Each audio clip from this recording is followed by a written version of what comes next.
So, and what appears to be a direct fallout of the Vijay Mallya case, we now understand that the government is looking to strengthen the present debt recovery process by amending the recovery of dues due to banks and financial institutions, an act which will provide the creditor the option of filing complaints on the computer and will not have to run to the debt recovery tribunals.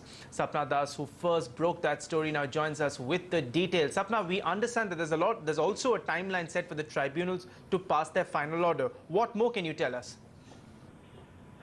Well, amendments to the DRT or the Debt Recovery Tribunal has been under discussion for a long time. There has been enough spotlight on this. The government is very keen to push these amendments sometime in the current session of the Parliament, which basically indicates probably next week. They also plan to take a cabinet approval for this, but in case that gets, that gets a bit delayed, they might even introduce the amendments and then go ahead and seek the cabinet nod after that. Having said that, a couple of important aspects to this entire amendment of the RDD-BFI Act, which is what it is known as technically. First thing, once the amendments are moved, banks and financial institutions will be able to go in for e-filing of their recovery claims, which is not possible at the moment. So this will basically expedite the process of actually accepting claims.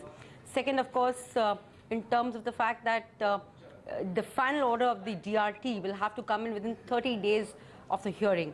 So this is an important timeline that is being set by the government, again basically to expedite the process.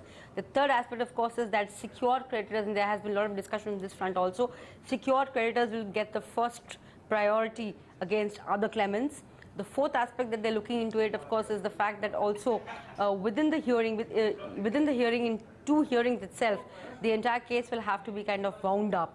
So it's not that they'll be able to go in for too many adjournments, which is what has been happening so far, and that's how the process of recovery of such kind of debt and claims gets delayed. And last but equally significant, there's also talk about increasing the age limit of the presiding officers of the debt recovery tribunals as well as the chairman of the debt recovery appellate tribunals. This is basically being done so that too many retirements don't happen in the middle of important cases, all in an effort to basically expedite the recovery of bad loans.